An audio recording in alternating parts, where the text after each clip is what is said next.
Just a couple of guys, a couple microphones, and a heck of a lot of know. It's Football on the Know with Jim and Joe. What they say, it's not the X's and the O's, it's the Jimmies and the Joes.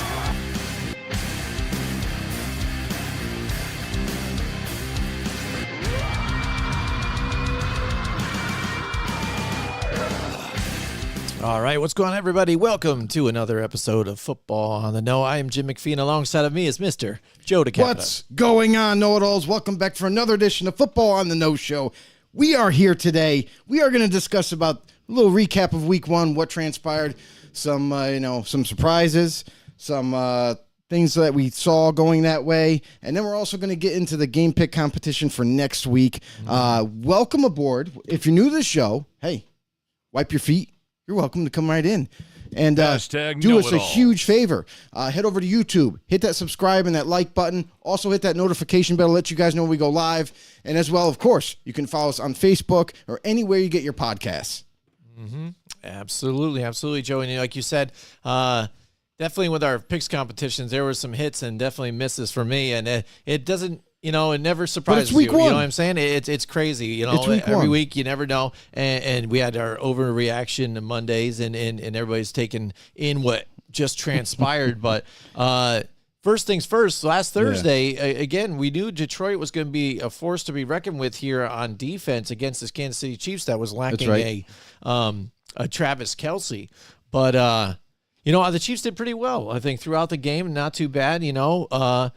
But that Detroit defense, though, and mainly Aiden Hutchinson, he was unstoppable. Where you always saw 97 in the backfield throughout, where he lined up in different spots too. It wasn't just off the edge; it was up the middle, all around. D-tackle. And whoever he was lined up on was getting back there and pressuring Patrick Mahomes, to where it ended up being a factor.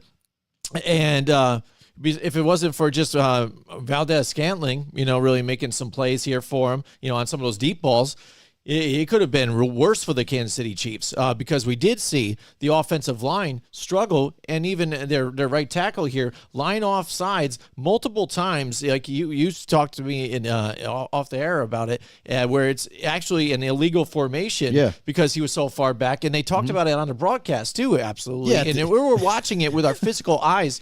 How he's even jumping earlier, and Chris Collinsworth's trying to make up an excuse of like, this is why he's getting off faster than everybody else. But I'm like, is he listening to what he's saying? Because he shouldn't be starting before anybody else. Everybody starts at the same time unless you're running motion as a receiver. Juwan Taylor, you're new to the team. Guess what? We're going to do you a huge favor. You get to start before everybody else, before we snap the ball or anything. So that way you get a head start. No, I mean, it was absolutely insane for the referees. And listen, they deserve all the banter. They deserve all the heat right now because kickoff, Thursday night, under the lights, the very first game of the season. This is how the season's going to go, guys? Like, this can't happen. So for you to allow Juwan Taylor, the right tackle of the Chiefs, to clear as day, was moving well before the snap a lot of times. Not all the time, but a lot of the times was getting away with it.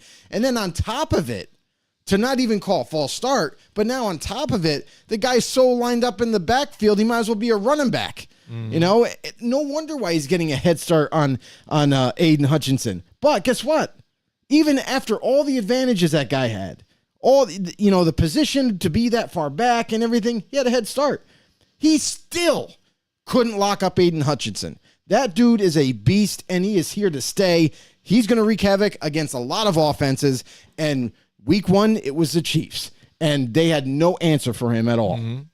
Absolutely, and again, you saw that team stick it throughout the game, and at the end, they were able to get it done. You know, it was good for the Lions to do something like that again, but you saw just even that little bit that. I think the tight ends were playing well. Noah Gray and those guys were doing well enough. Oh, yeah, but for sure. You just see that little bit of the difference of not having Travis Kelce in there as a receiving threat. And that's what he just really didn't have because when he was relying on a Kadarius Toney, he let him down multiple times throughout the game, including multiple drops in that last drive to take the lead, to come back and win this game, and let him down. They couldn't get it done. Well, his short-handed receivers weren't actual receivers; they were tight ends.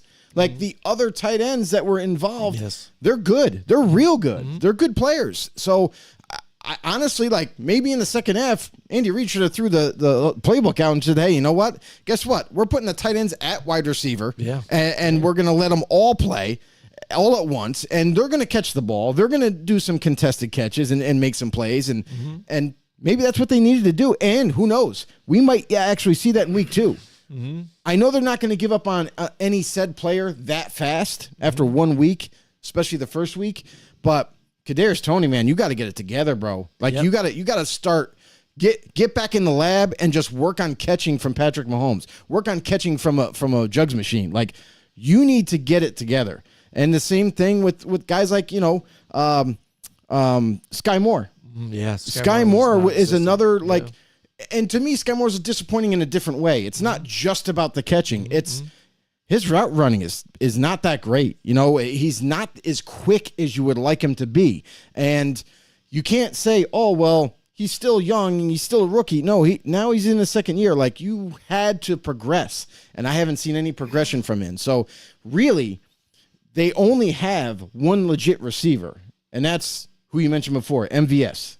Valdez-Scantling. Like, that's their go-to guy now. And if you're able to, cap him off, if you're able to kind of take him right out of the game, you might literally have the Chiefs in a hard spot. And you bring up Travis Kelce. The thing with him is, yeah, he's dynamic. We all know that. But now, like, it's unlike Chief offenses of past. It sounds like you only have 2 weapons that you can rely on when Travis comes back. Yeah. And is that enough? Like, because I don't know, like they're used to having a lot of weapons at Patrick Mahomes' disposal, can stretch the field, can throw underneath, they give the ball to Isaiah Pacheco, they give the ball to Edwards-Helaire, like they can mix it up. Now it's like this offense, what was once a very dynamic offense and very tough to stop. I know it's only week 1, but maybe Detroit showed us that, hey, this offense, 1, isn't the same, and 2, maybe they're not as dynamic anymore as they used to be. Yeah, absolutely. One of the other games, too, I was thinking about is what do you think about Tampa Bay and Minnesota and Baker Mayfield's start as the Tampa Bay Buccaneers quarterback? At first, it wasn't looking so hot. It was for rough. Him stuff. It was rough, but they were sticking with Minnesota for a little bit, but it wasn't until even after halftime is when they really started to click. And it was funny because I read something here about Baker Mayfield, and Rachaad White had said that at halftime, Baker Mayfield had said something to the offense, gather them all together, and said, listen, I'm looking at this defense and I'm seeing the signals they're calling whenever I do certain things or whenever we do other things, and I'm watching.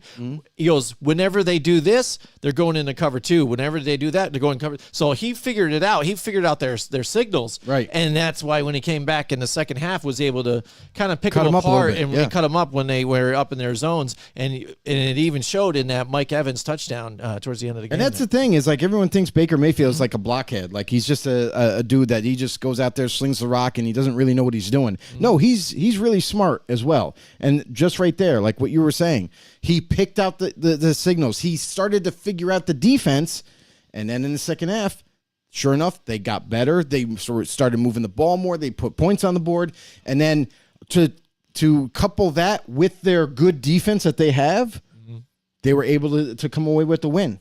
Yep, absolutely. And one of the other games here, let's talk about the Green Bay Packers and the Chicago Bears. Again, you and I had both talked about what Chicago was starting to look like at the end of the season last year and what they did in the offseason, including the draft, and maybe they can make a turn for the better here, but got embarrassed by the Green Bay Packers, and it started to come out early here, what this offense under Jordan Love was able to do here, and it took me by surprise, and they just kept scoring and just didn't let up. I mean, Chicago couldn't get it together here. Yeah, and that's the thing is, like, I actually thought that the Bears were more equipped to come out in week 1 and be pretty successful because now there's no more excuses in Chicago.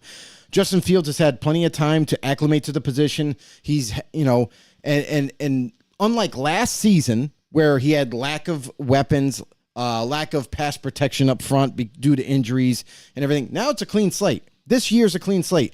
Not only did they upgrade the offensive line, but they also upgraded on weapons. And now it's like you can't point the finger like, oh, well, we don't have a real tight. No, you got Cole Kmet. Oh, we don't have wide receiver. Oh, no, you traded and you got DJ Moore now to pair him up with Darnell Mooney. Like, there's no more excuses. Like, the excuses are out the window. So you got a running game, you got an O-line, you got weapons, and the offense still looked putrid. It was absolutely terrible to watch. As a Chicago, if you're a Chicago fan out there, you had to be super upset at what their performance level was. And then on top of that, their defensive side of the ball, where was the defense? They made a lot of changes and improvements. Like, they had no linebackers. They traded away Roquan Smith. They bring in Tremaine Edmonds. They bring in TJ Edwards to fill those roles. And they have other players already there, like guys like Eddie Jackson and so forth, but where was the tenacity? Where was the defense to actually stop a first year, basically, Jordan Love at the quarterback position and try to shut him down or at least slow down that offense enough to where your team could put points on the board? I didn't see it. I was very disappointed in the Bears more than I was surprised about the Packers. Because the Packers, there were some unknown. We didn't know what to expect from Love. We didn't know if he was going to struggle at all, or maybe the moment might be too big for him. But it wasn't. He showed everybody. Not only is he poised and confident in the pocket, but he was distributing the football to a lot of different receivers, getting the ball out quickly. The running game we knew was always going to be there. But again, this offensive line, how long can they stay healthy? Well, how much will that impact as we get deeper into the season? Can Love continue his success after week 1 if this offensive line starts to get banged up? Yep, we've got our first comment of the night here, Joe. Here we go. Brandon Wynn. Oh, welcome to the show, brother. He said Claypool trash. Love definitely showed out. Oh, Jordan Love definitely showed out, and he agrees. Yes.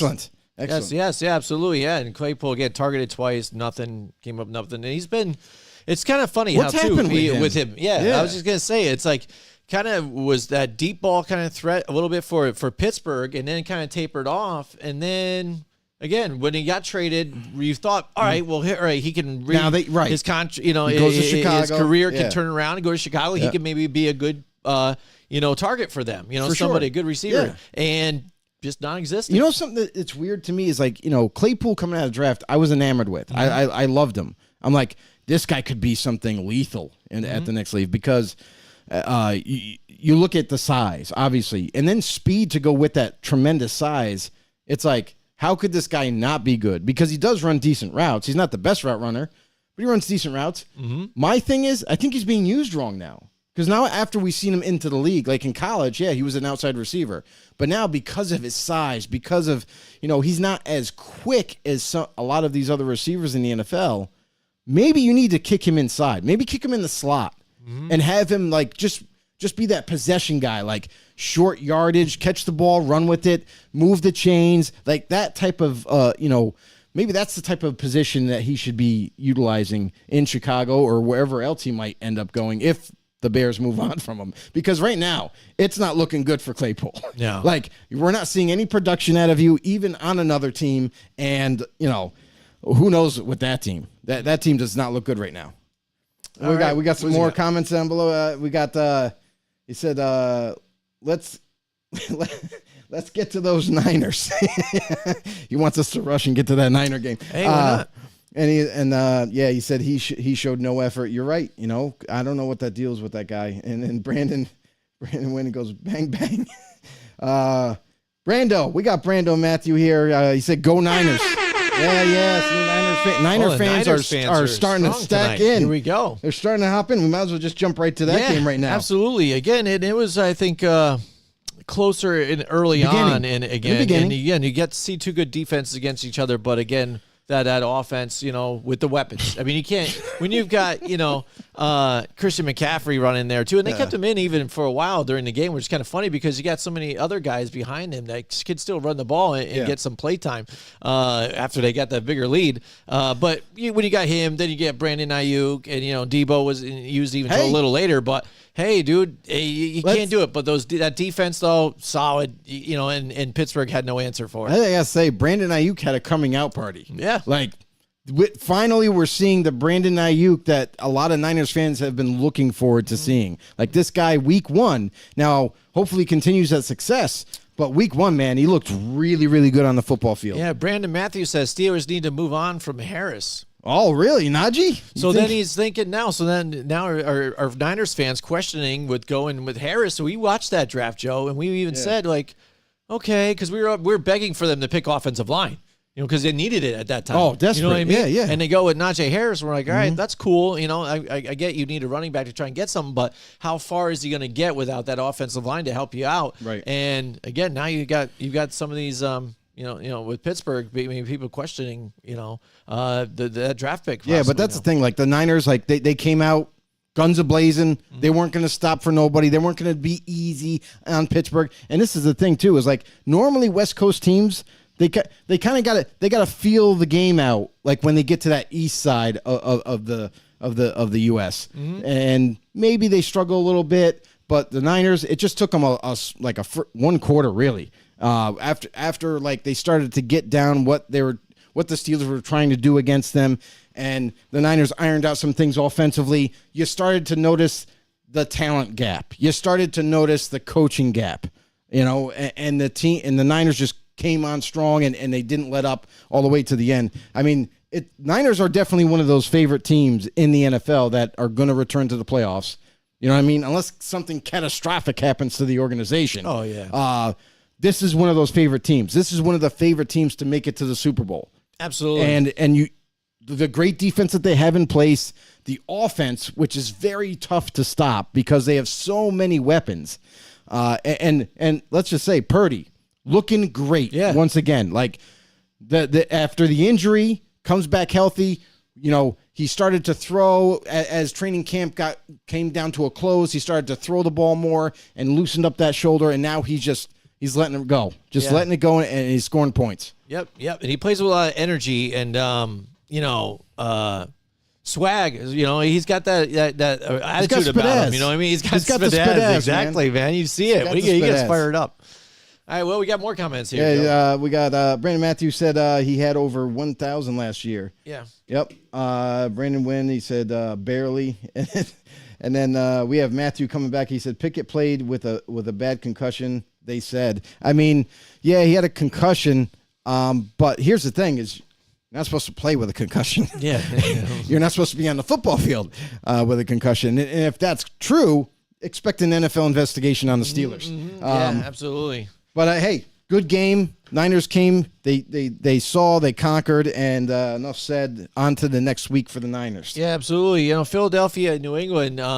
Philadelphia had it kind of early on, and it seems like they kind of put the foot off the gas. They played a lot of zone towards the end, I noticed, and that plays right into the New England Patriot way. And you got to see some of these guys, and people had asked me early on to see. I told you about Franklin even saying, Patriots receivers, like, who do you get? I'm like, maybe Kendrick Bourne, because it seemed like Mac Jones has really liked throwing to this guy, and he ended up having one hell of a game for him, getting more targets than usual, and they kept it close towards the end again, but the defense kind of backed off a little bit and played right into the Patriot way. Then they had an opportunity to come out with this victory, but just in the end came up short, couldn't get it done. I mean, honestly, like the Eagles, they kind of let them hang around, and part of it is because of the injuries. Like James Bradbury went down with a concussion.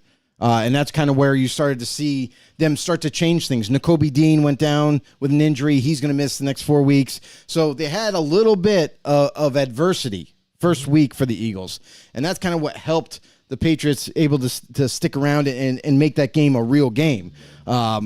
So defensively for the Eagles, I think this isn't their best outing. Obviously, like they had to change some things, and that's why, like you just alluded to, they went to a zone, and that kind of helped the Patriots to stay in it. offensively, I feel like the Eagles, sometimes I think that Hurts tries to do too much. And you started to notice, like, when he ran with the football and he fumbled the ball and turned it over in that game, it was like, dude, you know this guy's coming to hit you. Like, cover up with both hands. Do not let that ball go. You know, and there was a couple of turnovers in that game where the Eagles gave the ball back to the Patriots, and luckily the Eagles defense kind of bailed them out on that. So turned out to be a really good game. I kind of expected it where the Eagles were going to come in and kind of like take over Foxborough and like not necessarily blow them out, but I thought they were going to win by like 2 or 3 touchdowns. And but a lot of adversity, to say the least, and that's what kind of kept that game close. Yep, absolutely. And the Chargers in Miami, that ended up being a shootout. You know, in the end. Miami comes up with it. Where's the defense? The receivers there. Yeah, I don't know. Yeah, that defense, we talked about it. You know, defensive-minded head coach should have it locked down. You've got Kellen Moore calling the plays now, and you kind of saw it. It showed. You know, what was it? Austin Eckler had like 117 yards rushing, plus another 38 for, I think, Kelly. I mean, they just mixed it up and were really running the ball effectively, and it kind of seemed like, all right, well, Justin, you don't have to do a whole lot. Just, you know, make some plays here and there. But then when it came to crunch time and they had to get it done, it just didn't matter. And that defense, like you said, gave up the big play, Tyreek Hill, and now they're going home with a loss here. But quite honestly, the Chargers offense was not disappointing at all. They were the one bright spots of that team. Kellen Moore with the play calling, great play calls, great execution on the football field with Herbert and company. So I feel like the Chargers offense, I'm not worried about that. I'm really concerned about this defense of theirs. You got all this talent on that defensive side of the ball, and you couldn't stop the Dolphins. You could not stop their high-powered offense because, honestly, we go back to last season with this Miami team, and they were explosive then until, obviously, guys started to get nicked up with injuries on the offensive line. Tua got his concussions. It kind of derailed that offense a little bit. But now this season, they're back, and they look just as dangerous as before. So Miami and the Chargers went neck and neck and went back and forth, and it was like there was no defense. The only defense that I did see was small periods of where the Dolphins defense would get a sack or, you know, they make a big play, big tackle or something. But other than that, like neither defense for either side was making enough of an impact. But hey, Miami came out with at the end, won by 2 points, and they escape LA. Yep, absolutely. All right, we got a couple more know-it-alls in the house. What we got going on here? We see. Oh, Stephen Bogucki in the house. Welcome to the show, brother. He goes, Jets will still make the playoffs this year. Oh, bold. He made a bold statement. He did. He's like, I don't care if Rodgers is done for the year. We got Zach Wilson. Who knows? So listen, it could happen. Let's see. Let's wait and see. There's a chance. We're saying it's a chance. Let's wait and see what Zach Wilson has been able to develop into now. Has he matured more? Has he been able to become a better quarterback under Rodgers in the offseason? Now he's going to really be put to the test. But that is a bold statement, to say the least. Yeah, what's up, man? He just said, what's up, Joe? What's up? What's going on, Steve? Hey. The Jets, listen, they got a great defense. We know that. Their offensive line is healthy because they just started. And they have weapons. Garrett Wilson, so let's see what they can do. Breece Hall's back, of course. He made a very big impact. Absolutely. But I think the Jets, they got all the pieces. They do. They got all the pieces around that quarterback position. It sucks that the guy you traded for, the guy you got to be your starter, is no longer going to be with you. But hey, we picked the Jets. You and me, Jimmy. Yep, we picked the Jets to upset the Bills in opening Sunday night there, or Monday night. And hey, they pulled it out. It was a very exciting ending. Yeah, absolutely. And that's the thing. It's like, because again, I've been following this, with the stats for a while here, and I looked back at last year because, and that does matter with these two teams because basically the Jets and the Bills, they didn't really change a whole lot with their team. A lot of the same nucleus of guys are there, and they've added some talent here and there. Like the Jets have added Whitehead from Tampa Bay, which ended up working out well for them that night. Oh, yeah, for sure. pretty much the same thing. So I was looking at it, and they played them tough. They held the Bills. That defense held them underneath 20 points in both games last year, and did the same in this game. Right. Without Aaron Rodgers. Unfortunately, you said Aaron Rodgers goes down after 4 plays. I mean, that blew my mind. Once I saw it, I was just like, are you serious? When he got no, here's the thing: is like when he got injured, you're like, it's a calf issue. He's had it in the past with Green Bay. Oh, maybe it's just going to be sore. He'll be right back in the lineup. That's what you're thinking as a football fan. You're like, no big deal. And then all of a sudden you see the cart, and you're like, Rodgers getting on the cart. Oh, that ain't good. Yeah, that ain't good. That could be maybe he's out. Maybe it's such a high degree strain to the point where like, oh, now he's going to be out several weeks. Okay, so you're like, now you're waiting as a Jet fan or a football fan, waiting to hear the news, and boom, bold letters, Rodgers done for the year. What? You got to be kidding me. Yeah. So what? It's a setback. Oh, but listen, we suck again. The Jets, they are going to, persevere. They're going to persevere. They're going to still work with the guy that they had before as their starter, and Zach Wilson, and we'll see what happens. Yeah, this is the one thing here as we talk about this topic, and I've got it nicely named: the Jets experiencing turbulence. That's right. But okay. That Zach Wilson is the only quarterback on the active roster right now, Joe. I like it. Tim Boyle is on the practice squad, so most likely they should probably call him up. Oh, no, they will. But are they good with week. that? I mean, we've seen everybody talk about this, and this has got to be the headline, and everybody is bringing up. Who are they trading for? Well, who they got to make a trade for? But then, because then you even look at who's out there. Okay. Right. They brought up Nick Foles. All right. That looked really well for him. Yes, he's won the Super Bowl here for the Philadelphia Eagles, but look at the team that was around them as well. And that was years ago. Right. This is him coming into a different offense he's not familiar with, and his stint in Chicago didn't really work out for him either, where he could have easily taken the starting role there. So what's it going to do for you bringing him in? All right. Matt Ryan was another one. Matt Ryan is comfortable, I think, with where he is with Atlanta and the Atlanta organization, when helping them out as a coaching role and as things like that to help these guys, not officially being a coach for them, but helping as an advisor and maybe moving into a different, career. You saw what happened when you tried to get him over to a Colts team that thought they were possibly ready to as well, and it didn't work out for him as well there either. And he's not exactly, the best right now, as he's an aging quarterback. So to make moves like this, and then Joe Flacco was named too, and that, but it's for me, it doesn't seem like to make any sense. Let's bring another veteran quarterback in for what? Like we just talked about it. He's got to learn the playbook. Those veterans can do it fairly quickly and stuff, but you're bringing somebody in fresh. It's got to kind of figure it out. That has had some kind of success in the past, yes, but hasn't really done anything the last few years. Again, Joe Flacco, he was already with the Jets. What did he really do? Not a whole lot. I mean, he had barely had a good time or a good chance of taking that starter role before. Right.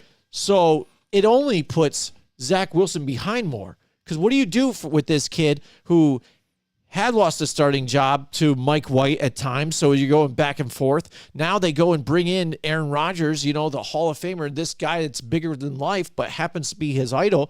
So he's okay now with him taking his spot, but he took it as a mentorship. And Aaron Rodgers brought it on as that too as well. You saw in training camp where he was showing him different moves that he does even to get, out of situations, and even kind of giving him coaching advice, or just even saying, hey, kid, you're going to get this, don't worry. It's going to be your job. That's going to be you. You know what I mean? Not saying, hey, I'm going to step aside, hold my beer. He didn't do the Joe Flacco. Yeah, no. So it would just wreck this kid's, confidence in what he has new. And even players and coaches had said that he's different this season from last year when he was even calling out his defense and giving up points and things like that. He's different. He's changed. And I think just bringing in Aaron Rodgers and being that mentor and that idol for him, and kind of even, bringing him down to earth a little bit, but then, taking the advice has changed him a bit. And I think you got to roll with Zach Wilson, because one, also there was a reason why you drafted him so high. Unlock that potential. Unfortunately, it's got to be up to Nathaniel Hackett to do it, but he was successful in Green Bay when he had done it before. So They were able to do it on, well, let me tell you, they were able to do it on quick notice last week with limited type of plays. Because remember, he was only taking reps with the second squad anyways. So be with the starters again, trying to get things going. And when you're not even expected to play, and Aaron Rodgers is going to be that guy that's taking the next step and come in, had some rough patches. But if you rely on that running game that they have, that 1-2 punch, you can make it so far with a tough defense. Dalvin Cook, Breece Hall, those are two good running backs that you get at their disposal. I'm not all in on Nathaniel Hackett still. Like I think even in Green Bay, like Matt LaFleur, that was his offense. So that's kind of where I'm still waiting to see how good of a coach he actually is. This is where we'll find out. We've right? seen him struggle. Listen, he struggled as a head coach in Denver, couldn't hack it there. And then he goes to the Jets, and now he's an offensive coordinator. So, and now he's calling plays. That's kind of the position he had in Green Bay, but he wasn't necessarily calling them, but helping up with the game plan, sure. So we'll see what he can do in New York going forward. But as far as Zach Wilson is concerned, like, listen, this is his opportunity. We talk about opportunity all the time for a lot of players that don't have big names, for a lot of players that are up and coming. This is one of those things. Not necessarily an opportunity to say, hey, let's just say, for example, he has a average to above average season, right? Just argument's sake. He learned a lot, he got better, and he had a decent season. That doesn't mean Rodgers is out the window now. They're going to move on from him. He's not coming in there to take over, so not yet. But what it does do show you as a Jet fan is maybe there is some promise with Zach Wilson. Maybe he can develop to be our franchise quarterback. So that's what you're really looking forward to now this season. I think it's a very bold statement by Stephen Bogucki there saying that they are still making the playoffs even without Rodgers, because, again, you don't know what you have in Wilson just yet. We've seen him struggle. We've seen him show flashes in the pan of highlights, but let's see him put it all together and have a lot more highlights this season. That's really going to be the indicator. Absolutely, and still focus on that. Just Go ahead. real quick, I kind of just thought about this. Is you brought up a point where you're like, well, yeah, you could trade, you could sign a free agent quarterback, you could do those things and make a change, but when you have a guy that's already in house, who's still young, who's still developing, who potentially could be your future, don't you just stick with him? Because let's just say, for example, you go into the free agency, right? And you're looking at the available free agents and you're like, well, we could bring in this guy. We could bring in that guy. But now what do you have? Even if they are vets, like you mentioned, like they can usually pick up on offenses a little faster than the younger guys. But guy comes in, okay, learns the playbook, but it's 3 weeks later. Mm-hmm. Maybe you're 0-3 in that span, still waiting for him to get it all together. Then he finally gets the playbook down. But guess what? Now it's almost like, even though you have practice in between Sundays or Thursday nights or whatever, you still have to get acclimated to the team as a quarterback. You still got to learn how all these receivers run routes. Chemistry. You have to build that chemistry with them. The timing of all the routes and how these receivers catch the ball. So there's so many other variables involved that you just bring a new, fresh quarterback in, whether it be trade or free agency. That's not a quick answer that you're not going to be successful anyway. Mm-hmm. So why not stick with the guy in-house? He already knows the playbook. He already has chemistry. He's practiced with this team numerous times. And let's see where the kids could actually go. Dreams come true. Yeah, and they've already beaten the Buffalo Bills right now, another powerhouse that's, again, in that division, which, again, that's one route to make it to the playoffs. Right. Beat the people in your division, because that's all you got to do is finish well in that division. So that's a big thing. You've already taken them down once at home. Now, when you go to face them in Buffalo, it's later on in the season, and it could be a lot tougher for you there. And maybe they will learn from their mistakes in this one, because Aaron Rodgers goes down, Zach Wilson's in. The Buffalo Bills had to have been salivating on this. And you saw even on the defense, and Matt Milano was all over the ball. Right. Normally, again, a big run stopper, which he had done a few times in this game, but was able to get some offensive or some pressure on the quarterback too as well. But that Jets defense, if they are as good as they were and played in that game, I thought a highlight for them too is Quincy Williams too. Quentin Williams' brother played really well at the linebacker position and even breaking up a couple plays here. Did really well. But to focus on to our next subject here. I got something to say. Like you brought up free agent quarterbacks. Here's free agent quarterbacks that are available right now, guys. You let us know who you would trust and be confident in if he was to come in the Jets uniform. You got Carson Wentz, like you mentioned earlier. You got Matt Ryan, C.J. Beathard, Chase Daniel, Bryce Perkins, Joe Flacco, and Nick Foles. So I'm sorry, but out of those names, hell no. No, I'll rock with Zach Wilson. We'll see what we can do with him. Yeah. Because, again, the kid can make some plays with his legs, too, which we saw in the game, too. Yeah, very it's just, mobile. Again, get better at reading some of the things. Yep. And his wide receivers need to help him out, too, as well. Because, again, you know, I think it was mentioned in the show, too, about, during the game, about, Garrett Wilson trying to settle into that zone, stuff like that, instead of finishing his route out, running into the defense again. Ad-lib a little bit, get into open space, so then it's easier for him if he's got to get rid of it quick, get rid of it. But Breece Hall, welcome back, Joe. How about that? And again, everybody's big on the Dalvin Cook going there, and we knew in fantasy a lot of people even tried to draft Dalvin Cook ahead of Breece Hall, right. and I was thinking, dude, you're fine, but forget about this guy was there and how electric he was before he got injured, and he just picked up the ball and just right where he left off. It's funny because if it wasn't for a Garrett Wilson celebrating early, he would have took that thing to the house. I know for the touchdown. And that's the thing too is everybody was because he's a big name. Everybody was waiting to see where he was going to end up, and then I kind of scratched my head. I'm like, why would he go to the Jets? They have Breece Hall. I didn't think for 1 second that Dalvin Cook was coming in like everybody else, and they were like, well, Cook's going to be a starter. No. Breece Hall is the guy. Breece Hall is the franchise running back for the Jets. That's what I expected to happen. Dalvin Cook, hey, just like you said earlier, it's a nice 1-2 punch that you have there. Dalvin Cook, Breece Hall. Now, even if, because we know that Dalvin Cook has an injury history, where he gets banged up, he misses some weeks, he comes back, he misses more weeks. Sometimes he misses the whole season. He does have an injury problem. Needs to correct that. Mm-hmm. But even if that was to happen, you have Breece Hall.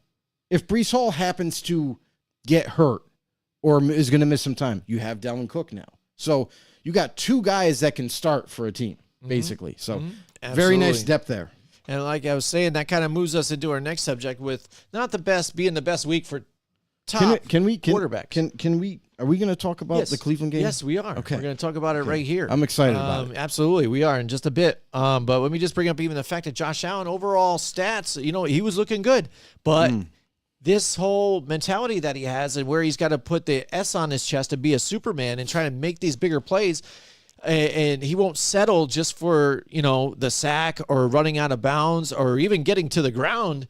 The fact he's got still trying to hurdle, still got to, try and do these, and seeing a guy deep and trusting in that his receiver is going to get that in double, triple coverage, it burned him 3 times. And overall having a stat line of 1 touchdown, 3 picks. He got sacked 5 times, so he was still getting the pressure, but he fumbled twice too as well. Oof. And in a game where you don't have Aaron Rodgers anymore, Zach Wilson comes in fresh, and you got to be able to make the plays, especially if you're supposed to be another Super Bowl contending team and a playoff team. You're a top tier quarterback, and you're saying you're trying to eliminate those bonehead mistakes that you did back in season 1 before Brian Daboll kind of turned him around. People are going to look at you in a different light, and already I'm hearing chatter about that, and some people even calling him out and stuff like that and saying, hey, maybe he's not all cracked up on what we used to, what he is, because he seems like he can't get it out of his own head. He takes everything to heart mentally and then starts, beating on himself for the mistakes he does, but he doesn't change things about it too. He still keeps making the same mistakes. Yeah, I'm not worried about Josh Allen at all. It's week 1. A lot of guys made mistakes. I mean, I get what you're saying. It's X's and O's. It's simple X's and O's. As a quarterback, you're not supposed to throw it into double or triple coverage. You just know that. So I feel like it was just Josh Allen in week 1 trying to make something more of than what was there. And you're right. It is a decision-making process that he has to go through. He definitely has to correct those issues. And I feel like because it's only week 1, it's the very beginning of the season. Who knows? Maybe he was just like, you know what? Screw it. I'm just gonna go for it. We're gonna go for it, and if it doesn't work out, it doesn't work out. And the Bills overall had a rough time against the Jets. Like the Jets defense was really bringing it to them, and just like you just mentioned, 5 sacks. The O-line didn't pass protect extremely well for him like they have done in the past. And yeah, you're right. You know, Josh Allen, he's got to take what's given to him. They got to take what's there. You can't force a deep pass because you want to make the big splash play. If it's not there, it's not there. Dump it down below. Throw it to the guy that's 10 yards down the field instead of the guy at 30 yards down the field. So that's something that he has yet to correct and has yet to manage well. But again, I just kind of think that maybe because it was week 1 and he's trying to make something big happen and to because you know how momentum plays in these games where if he was to make that happen, boom, crowd's back in it. The Bills teammates the morale goes up, and then who knows, they might be able to come back and they win the game. So I think that might have been part of his mindset too. It wasn't what he was supposed to be doing, but again, we've seen this happen before. And Josh Allen, he can take over games, but again, you're right, where he's got to kind of reel it back a little bit, correct your mistakes this week, come back next week, and don't ever make those again. Yeah, absolutely, and that's what Sean McDermott's got to tell him too. Because again, when after the game's over, they asked Sean McDermott, "Are you concerned about Josh Allen?" And he said yes, that he is concerned. And we've seen because it's week 1 and he screwed up. Yes, we've seen this even with the Buffalo Bills. Very transparent about what goes on with them, not like the Patriots. We got ourselves an OG in the house. Yeah, Mike Tackett's in the house with us tonight. My man. Mike Tackett said he goes, now with Rodgers out and New York retaining their first-round pick. That's right. Did New York Jets win the trade with Green Bay? Yes. No.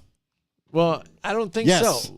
You're not giving up another first-rounder. Yeah, I guess that changes everything. Yes, they won the trade. Yes, but Aaron Rodgers stepped on the field for 4 plays. Yeah, and then you don't have him. So you'll have him next year. You'll have him next year, hopefully. Yes, because he said he's dead set on coming back. You know, he gave a whole line on Twitter and everything. Now it's almost like X, whatever it's almost like he's taking a whole season off. Mm-hmm. Obviously it's injury problem, but now it's like, so this is my thing. Here's another question. Yes. Now that he has this whole season off, basically it's voided. He's going to come back. Definitely, we knew he was going to come back next year anyway, even if he played all this season. But now that he's out because of injury, does that mean that Rodgers is going to be like, I'll come back in next year. I'm definitely coming back like I said I was going to. But now, because I missed this year, I'm playing another year after that. Who knows? We shall see. Maybe he's young enough. He can still do it. Hey, maybe it's not enough. You know what I mean? Yeah. Maybe he says, I want to give that extra year. Yeah. I think I gave you guys 2 years. Maybe we'll do it. But yes, it was interesting about that whole thing with if he was, they was going to turn into a first-round pick for the Green Bay Packers if he was going to be there for them. Appreciate the comment, by the way, Mike. Yeah, I mean, that's what everybody's talking about now. And in fact, even that he went down, I wasn't sure if there was something in his contract, too, that said if he was, say, injured or healthy throughout the season, he got a bonus or something like that, too. And well, he's making a lot of money, so that bonus stuff doesn't matter. He's making a lot of money. Yeah. No, I hear you. But really, it was that draft pick was the big deal. Yeah, absolutely. Green Bay's like, no, you got to be kidding me. Yes. But again, was it set for up? me, it's set just up tough to fail? Yes, he's found a way to screw the Green Bay Packers once again, which is another karma in itself. We talk about a Jet thing, and this is like a Jet thing that happens to them. They get Aaron Rodgers finally, and then injured the first game. Right. But again, this is a Green Bay Packers thing too. Any way they can get screwed by these guys, he's going to be able to do it for them. That's it. It worked out. But hey, Jordan Love looks good for him right now so far in week 1. We'll see. That's week 1. Yeah, so let's talk about the game we were kind of getting to now, and the fact that we're talking about quarterbacks that didn't play very well. The Cincinnati Bengals and the Cleveland Browns. Yeah. Cleveland came out. Look at that difference with even Jim Schwartz there as that defensive coordinator for one. I saw Pressure. a lot of different pressure from all over Pressure. the place from multiple guys. We knew that was going to happen too. That's what he's known for. He's known for trying to confuse quarterbacks and bringing pressure from all different angles, much like Vic Fangio does. He does kind of the same thing. But man, I'll tell you right now, the Browns defense looked something serious. They not only created a lot of pressure, but they messed up. They totally made Joe Burrow feel like a child out there. Like he couldn't do anything right. No. Like he dropped back. There's pressure in his face. He dropped back. Oh, this guy's trying to run out of the pocket now, gets sacked. Like there were so many things. And then even when he got pressured, there wasn't anybody wide open. There wasn't guys that were just kind of like, Yep. T. Higgins struggled. I don't even know if he got a catch in that game. Did he have one or I two? think he had one. Like I remember seeing was- one. Yeah. it was incredible. The Browns defense put on a display for sure against Cincinnati, an opponent that we thought, like honestly, we thought this game was going to be like a field goal a field goal at game. the It was end. closer. A field goal is going to win it, and may the best team win. But man, I gotta say, disappointment on the side of the Bengals. The defense played. They were average against Cleveland, but Cincinnati's offense, man, wow. Even with the upgrades on offensive line, even with with their stellar receiving core and Joe Mixon in the backfield and all these things that they had at their disposal. And Joe Burrow, man, he struggled big time. And I guess statistically, he's always struggled in week one.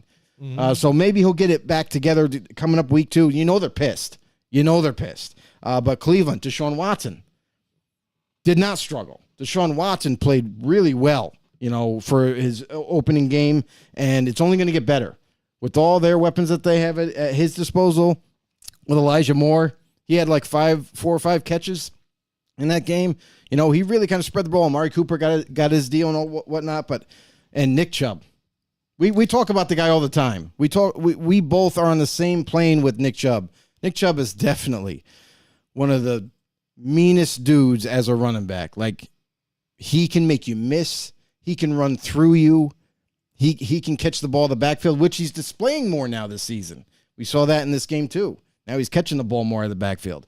But man, the Cleveland Browns looked serious. And if they're able to put on a display on the football field like they did against Cincinnati, a rival, let's see how much better this team can get. Yep. Mike Tackett coming in said, "Why is Cleveland Joey B's kryptonite? Also, is this a byproduct of his contract we knew was coming?" Yeah, because everybody's making that a big deal now because Joe Burrow signed this ridiculous contract, highest paid, insane. And then right after you sign this big, huge deal, you come out in week one and you lay an egg. You're not playing up to par. So, I mean, obviously it's a team game, so we can't blame Burrow for everything. But, man, Cincinnati did not look good. Joe Burrow did not look good. And hopefully they get it together in this week. Right. I mean, again, it was a closer game early on, even despite the defense, what was going on with the Cleveland Browns really pounding on Joe Burrow. And you bring up his stat line. He only had 82 yards. His completion percentage was 45%. Oh, wow. The worst I've ever seen ever on a stat line. 0 touchdowns, 2 sacks. Did not have any interceptions at all, but again, hurried multiple times. And the key was missed throws. He was missing guys, even when he wasn't getting hit, but just pressured. He was missing targets, and that's where it really killed him. Because again, they had some receivers where they had opportunities for some back shoulder throws or some other things, and he just flat out missed them. So And he that's- just looked off. And that's kind of what Cleveland's defense was doing to him. Even when they weren't getting in there every single snap, but because of the amount of pressure they were putting on him, it got him to rush his throws. It got him to just, got to make something happen. I got to get rid of it real quick. And then it sails. He didn't have his footwork down. There's a lot of things that was disrupting him as a quarterback. And that's kind of what led to those, overthrows and whatnot. Yeah, and as far as Deshaun Watson, for me, I thought he did enough to win, at least made some plays with his legs. But for a guy, too, what he was paid to get there and potentially get to where he was. Still on a long road to get to where he was. Again, he only had 150 yards and an interception and a touchdown. And the touchdown that he had, also he had one rushing touchdown, one passing touchdown, but had to run for it because there was nothing going down, and was able to get that touchdown. That really sealed the deal for them. But overall, a team now that really under Kevin Stefanski, and since they've gotten Nick Chubb, really has to be focused on the run, and Deshaun Watson not make mistakes and maybe run himself and just protect the football. Don't have to make the spectacular plays. Just, get it to whoever you got to, whether it be David Njoku, your tight end and stuff like that. But let Nick Chubb do the workload. Even without having Kareem Hunt there, still the same guy. And like you said, and we talked about it, he just runs different for me. For me, it's like watching Nick Chubb. He's almost doing a dance out there. He just glides across the field so effortlessly and just zoop, zoop, zoop, just making it sweet, just goes. And his speed, his quickness, everything. So really impressive run by him and the showing by the Cleveland Browns. So this is what they wanted, what we kind of saw from them, you know, before they went to get a Deshaun Watson. Maybe this season is the season that we finally get it. Yeah, and that's the thing is, like, Nick Chubb has always been the workhorse for this offense. I mean, they're predominantly a running team, but they do like to, now that they have Watson back for this season, no suspensions. He's had a whole offseason. He played pretty well, I feel like, against the Bengals defense. So let's see how much better this team as a whole can get. I feel like the Bengals should have ran more with Joe Mixon because he was making some plays too. It wasn't like they were stuffing the run and they had to go like pass all the time. It just seemed like they wanted to stick to a certain formula and try and get back in this and get maybe Joe Burrow getting in rhythm. It just wasn't happening. But I think if they stay with the run a little more and try to get Mixon some more plays and kind of keep it safe that way, then you're not asking a lot out of Joe Burrow to make some plays, especially when he was, really nursing that sore knee and things too. So that would help him out for some successful plays. But hey, week one, like you said, they're not usually that good either and stuff. And it's early on. They lost, I think, the first 2 games of last season and still made it through the playoffs. So yeah, what's it's a long interesting season, too Joe. Is week 1, right? All the road teams went 10-6 as all collectively. That is the 3rd highest in NFL history for those road teams to go 10-6, which is pretty incredible. Yeah. And that's also showing you that it's not so much home advantage. you know what I mean, this season so far.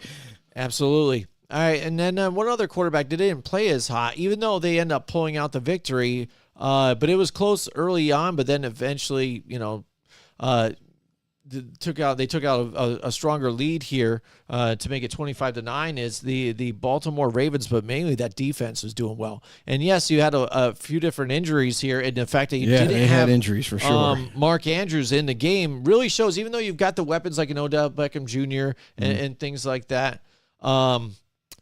It showed just a difference in not having that outlet that he's safe to going to, in a Mark Andrews and stuff. But Lamar Jackson, his stat line, 169 yards, 0 touchdowns, and INT, 2 fumbles, and he got sacked 5 times. So he was getting pressure from this Texans team, who still has something to fight for and was still doing really well to keep themselves in this game. But just again, they're not a good team right now. They're still feeling it out, still trying to move forward. They're still rebuilding. But Baltimore and Lamar Jackson not having the best game. Luckily, is against one of those teams that are still building. Next week, hopefully, we can see some Mark Andrews there with him. And that's the other thing too, is that can't be an excuse anymore. It can't be an excuse for Lamar Jackson anymore. He's got weapons. Now he's got weapons. He's got running backs. He's got everything. Isaiah Likely was a tight end for because Andrews was scratched. Yep. So where was Isaiah Likely? Why didn't they implement him into those? Because, man, he runs like a wide receiver. Yeah, he does, and he's had some big games for him. So, like, where was the offense overall? Like, Lamar should not be struggling then. He was in camp. He was practicing. Like, let's see an evolved Lamar Jackson, and we didn't see it. So far, we haven't seen it. So maybe week 2 it'll be a little bit different. Yeah, and after all, too, we talked about Odell Beckham Jr. being there and stuff like that. Zay Flowers, the rookie, ended up making plays here for him. Out of everybody, dynamite. Out of all the stars that he has there on his team, and now the wide receiver talent. Yeah, no more excuses, Lamar. That's it. show up. Yep, absolutely. All right, so yeah, so that's one thing about week one. You know, we talked about a bunch of different things. Let us know, is there anything else you guys want to talk about out there? Joe found an interesting tidbit out there in the fact that now the NFLPA wants to remove turf now because of injuries here, and they're pleading with the NFL to comply and try and do this as fast as possible due to the multiple injuries that are happening due to turf. And it could be even, too, we've heard the complaints about the New York Giants Meadowlands Stadium and how it's even tacky and people get stuck in their ankles. Maybe it could have contributed to the way, you know, Aaron Rodgers went down because the way his leg dug in and snapped, but you don't know. But injuries piling up. They're saying it's turf. They want to get rid of it and go back to natural grass. It's funny how we've come full circle with this, Joe. It's been grass. And then they went to AstroTurf, which was like concrete with a carpet over it. That's rough. And then they've got now the other turf with the rubber little pellets that go all over, that we saw all over Daniel Jones' face because he was eating it the whole game. You know, we didn't talk about that at all. Right. But yeah, now the fact that they want to do this and change this. Yeah. I mean, honestly, like, the NFLPA, they're trying to make it a bigger deal than what I think it actually is. Like, yeah, there are some turf fields, and this is like 20 years ago, 30 years ago. There were some turf fields where, like, man, these are just bad fields. Like you mentioned, the AstroTurf. That was like those days, and they were those turf fields were inhibiting players from playing longer because they were getting injured more often, and they did the statistical evaluations and research, and they're like, oh no, this stuff is no good. We need to get rid of this stuff. That's why they came up with the newer stuff now, the new turf. And so far, like when you compare natural grass to this new age turf, there's not a whole lot of information saying, well, definitely the new turf is worse than natural grass still. Yeah. Like there's not enough information to say that, well, you have way more injuries on this new turf still than natural grass. So because of that, I feel like the NFLPA, like they're just trying to come up with something to kind of change it so they don't have to hear it from the players anymore. Because I can only assume the players do complain. I can only assume that there's so many players complaining about turf fields and say, hey, well, my boy was on the field, he got hurt last week, or I got hurt last season, whatever the story may be, and they keep hearing it, and they're like, well, maybe this is a bigger issue. Maybe we should push for it. And that's why you're starting to hear right now NFLPA coming out and kind of demanding. They're kind of making a statement right now, like, hey, NFL, you need to make all fields natural grass. Make them all natural grass, and then we can kind of avoid this. But here's the thing. I think you're still going to have these injuries. You're still going to have all this happening. So right now, the CBA that they agreed to back in 2021 is still in effect until 2030. So if they were going to try to like maybe get back to the table, they can't. It's locked in until 2030. So I just don't know what the course of action is right now for the NFLPA. Like, you can demand it all you want or suggest it or whatever, but the NFL could just be like, all the owners get together and they're just like, no, I'm not changing my field. Are you changing your field, Jerry? Nope. I'm not changing my field. Unless you're going to give me money to help do it. The only thing NFLPA can do is like maybe say, hey, guess what? Players, we're going to go on strike.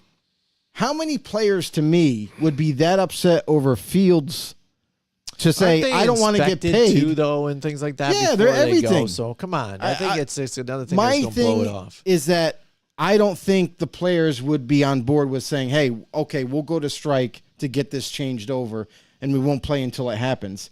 I just don't see that, because you do that, you stop getting paid. Now you're sitting out not doing anything, and for what? Over fields? Yeah, I don't know if that happens. Yeah, absolutely. But all right, so now it's time to get to week 2, Joe, or week 2 picks. Here we go. Here's the stat line. Oh for boy! After week 1, Joe, you went 12-4. I went 8-8. So you're right there. So there you go. You really got a good jump off the load here. For the first start, it was all luck, really. It was tough, and again, you saw the Cleveland Browns game happening, maybe not as bad though. You said, you saw them winning, but not as badly, for Cincinnati. We got another know-it-all in the chat right here. He's said that when more high caliber players start getting hurt because of the turf, they will do something if the NFL doesn't. Well, guess what? There's been plenty of years where high caliber players have gotten hurt on turf. Yeah. And here we are. I think still Nick Bosa playing. was even one of them where he got hurt and he had complained about Because, right. things like that. Right, because and the that turf. was I mean, that that's was gotta like be one of your biggest stars that- you have out now. that's going back to the older school turf. Like now with this new age turf, like okay, injuries still happen. It happens. It's a violent sport. You move awkwardly, you're going to get injured sometimes.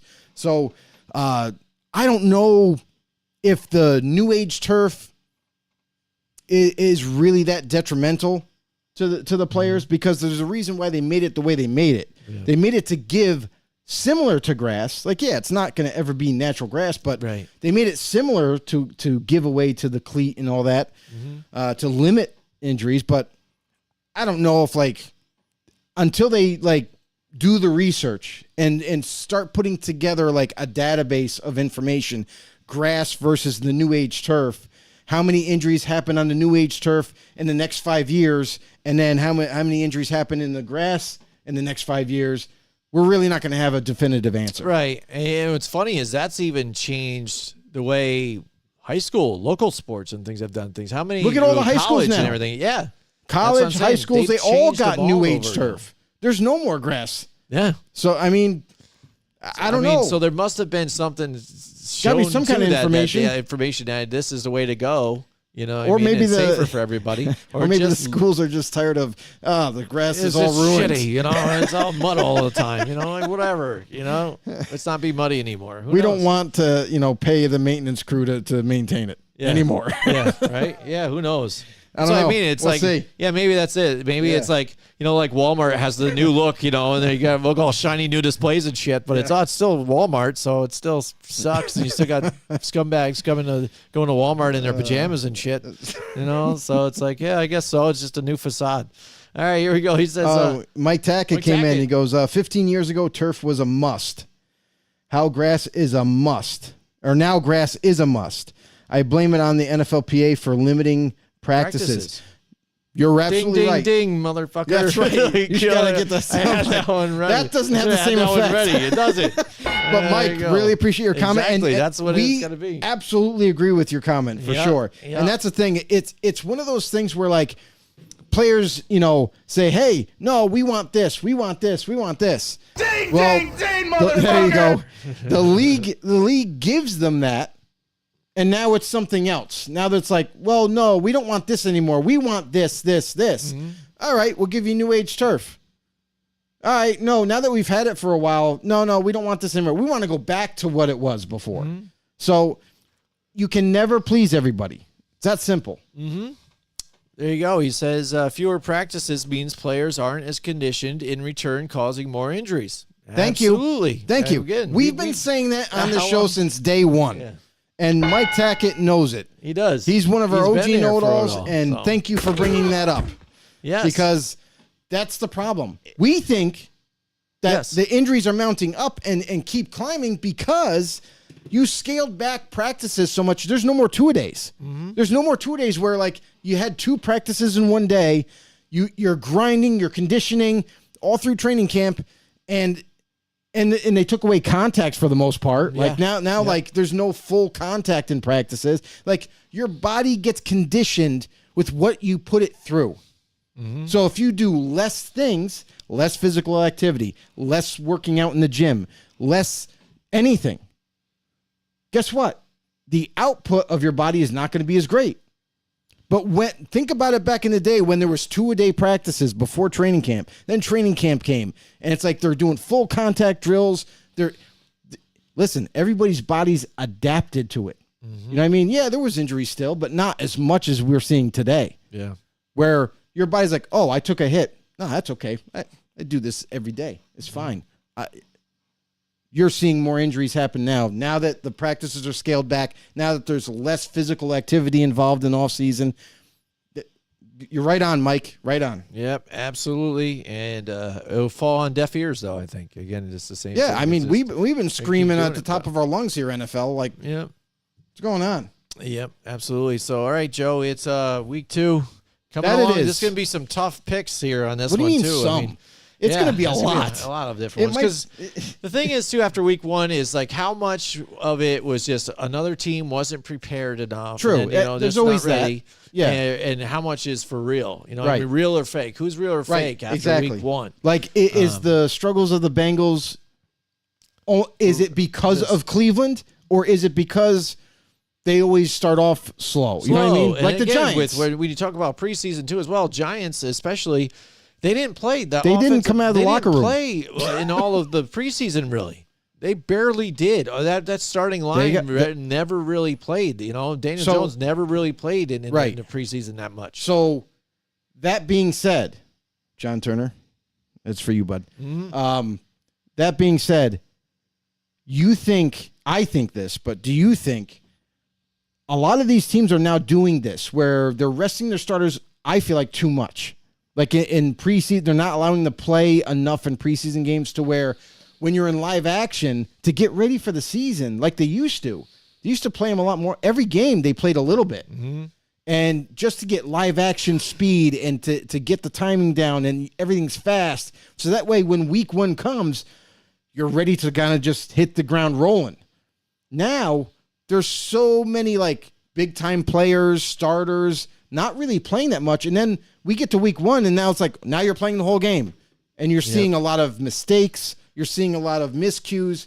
And I feel like that's really kind of what's happening. I think it is, and it doesn't matter. Like they talk about, they were so worried about Aaron Rodgers playing in the preseason and him going down, injured early in the preseason. It didn't matter because it just he played week one and got injured, and he was out for the season. Jim, I got a pet peeve. Before we dive you in, have a lot of pet peeves. Before we Maybe not dive as much into as I week do, two, but- I gotta say sure. this: what is the NFL scheduler doing?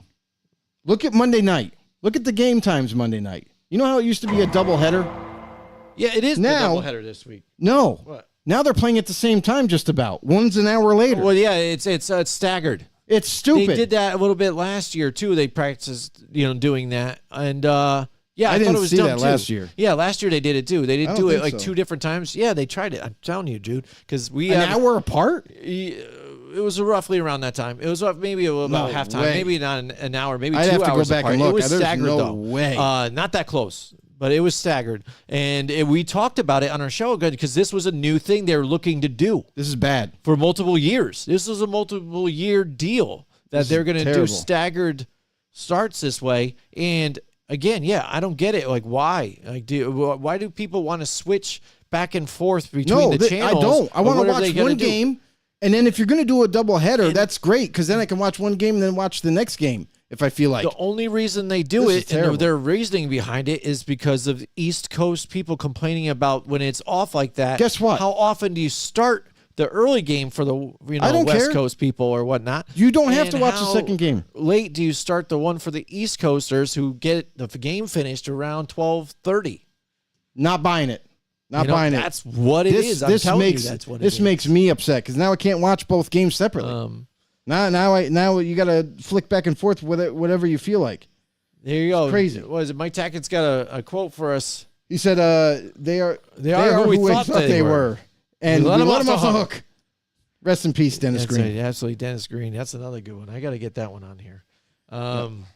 Yeah, so I mean, I know that's Monday terrible. nights it's going to be tough. That's yeah. terrible. Yeah, one's on ABC and one's on ESPN or something like that. Even too. worse. So, I mean, so whatever. It's still Disney, hoarding everything, For now, But see, we saw how quick that showed for them, to go on their own here without charter and stuff. It was That's just about as terrible. fast as Chris Jones saying he was going to hold out, right, Joe? For that contract, right? Yeah. It was happening just as fast. that's it. But anyways, hey, here the we Chiefs lost the week one. Well, I tell that's you- it. Panic button. Sign Chris Jones. Yeah, but Give him what Bolden he did wants. really well though too for the Chiefs though, man. He was balling. Huh? Bolden was balling.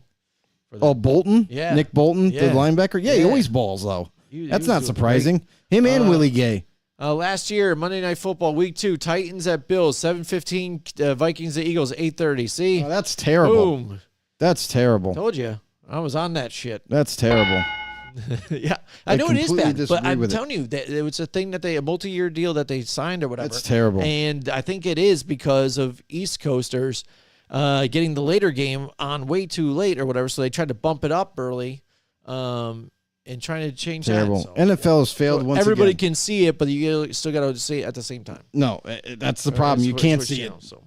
I guess if Can't you have see it. Red Zone or something like that too, you could do the quad cam and stuff, right, on YouTube. So if it's, but would it be on? If on Sunday Ticket, if it's still on ESPN, they still have every game. Well, you got still, YouTube. right? Yeah, on YouTube. Yeah, YouTube is the one that has the. So that's what they maybe that's their deal too. They got that such a big deal because they even have NFL Kickoff brought to you by YouTube TV. So. We got a problem. We got a problem. What's up? We just got some new news. What's up? Breaking news. Yeah, we got some breaking news right now. Just got reported. Darren Waller, everybody. The Giants have finally revealed that he has possible nerve issue with his hamstring. Oh, so that really sucks. I was so looking forward to seeing Waller kind of help that Giants team get back to win their winning ways. Not so much right now, but this is just yet another blow to the ship here for the Giants. I don't know how serious it is. It doesn't say that, but again, an injury is an injury. Yes, and we'll wait. We'll have to wait and see if he can overcome it or what's going to happen there. It's so because he was the only spark of anything in that whole game for the Giants, which wasn't much of one.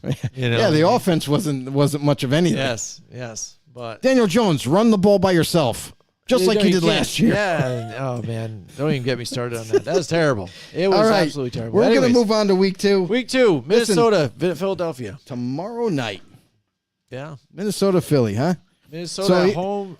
Right? No, Philadelphia's at home. Man, yeah, Eagles are home. It's a tough one because Minnesota very could start tough off 0-2 right here. Philadelphia. Here's the thing. Looking good, but so again, both teams are going through a little bit of injuries here. Like we mentioned earlier in the show, Nakobe Dean, the linebacker, he's not going to be making it. James Bradbury, because of concussion, he's going to be out. Minnesota, they're not going to have their starting center. He's going to be out. And I believe one other starter for the Vikings, I think their another lineman or something. Again, Week 1 hurt a lot of teams in terms of injuries. This is going to be pretty rough. On a short week. They both got to play up. Minnesota coming to Philly. This is going to be a really good matchup. I feel like I'm not so quick to this week to just say, "Hey, Philly's going to romp Minnesota." I feel like this is going to be a semi-close game, at least early on. But I think with Philly being, it's their home game. It's opening up. And opening up the season here, I think they're going to look to make a statement. And I like the Eagles being at home. I think they thrive with the crowd and everything. Minnesota Vikings, they're still going to put up a fight. I'm still not keen on their defense yet, so I think that's going to be kind of their Achilles heel. They're going to have to try to match, score for score with the Philly. I got the Eagles in this one. Yep, and I think maybe you're thinking there's a couple different people here, but Christian Darrisaw is limited in practice. That's right. And Marcus Davenport is also limited and questionable. Both are questionable for the game. Yep. So that could be big if Darrisaw and Bradbury are both out. No, Bradbury's definitely I'm saying out. He's definitely out. I'm just saying if both are out, that's bad because that's your two best players. Well, your center is pretty bad because now you're relying on the play calls of a backup center, and who knows? Is he as good of a blocker? Who knows? You know what I mean? We're going to find out tomorrow night. Yeah, I hear you again. Minnesota again. I think they're fairly good, but again, Minnesota or Philadelphia at home again. I see Minnesota going 0-2 to start off the season here. I like Philadelphia. All right, next we got Green Bay Packers in Atlanta. If you asked me about this week. One before everything, I'd say Atlanta's probably got this one edged out possibly, but the way Green Bay played last week with Jordan Love and stuff, and even the defense made some good plays too as well. Going into Atlanta, this is a tighter matchup here, Joe. It's definitely a tighter matchup. Green Bay played extremely well, especially defensively last week. I mean, they really were playing, hitting on all cylinders last week. Like the quarterback play of Jordan Love, the running back with Aaron Jones and A.J. Dillon, everybody was working. They were making things happen. Atlanta was doing kind of the same thing. I mean, Atlanta had some surprising plays where they were able to find a lot of success in, especially the running plays. They utilized both backs, Tyler Algier and the new rookie and B.J. Robinson, or Bijan Robinson. I like what to see. Now, this upcoming game, they also might be getting back another weapon in Cordarrelle Patterson. He's limited this week, so they're waiting to see from him. And Jeff Okudah might be making an appearance for Atlanta, so he's limited as well. That could definitely help them out too. Green Bay, listen, I'm no longer going to overlook Green Bay. But I don't know. Something tells me about this game where I almost can't not pick Atlanta in this one. I like their defense. Their defense looked pretty good last week. And Green Bay's did too. But I'm going to kind of lean towards the unpredictability of Arthur Smith's play calling. And I'm going to go with Atlanta on this one. Yeah, it is tough. Again, you got two young quarterbacks here at this one. Could go either way for sure. It could go either way again. Who knows? I'm still questionable about the Green Bay. I'm not sure. Is this the team that can do well this season? Are they turning it around? Or was it just a flash in the pan against a bad Bears team? That's the thing. Bad performance by the Bears for sure. You know what I mean? So, I mean, it could be just, Green Bay just played a bad team and just they looked that much better. Yeah. So now I feel like this is going to be a test for Love. Yep. So in that manner, I'm going to go with Atlanta too as well and just feel it out. If we lose this one and Green Bay wins again, then maybe for me, I shall question. Going forward, it's all Green Bay. Right. The rest of the season if they win. There you go. It's like, with the Giants now for me again. I think I'm going to do what I did last year and just bet against them every single game. And they won every time I did that, just about, almost, and it did well for me. So I don't think that happened for them. So that's not let's why. see. Well, anyways, here we go. The Las Vegas Raiders and the Buffalo Bills. Buffalo at home. Raiders just barely edged out the Denver Broncos here in a close one. That's always close. Yeah, Division but Buffalo rival. looking to right the ship at home. I think Buffalo's going to be able to right the ship at home. Again, Josh Allen needs to settle down, get back in his own, in the zone here, and fix the mistakes that he did last week here. I think he does, and they come out with a win here at home against Vegas. I mean, they're going to the East Coast, guys.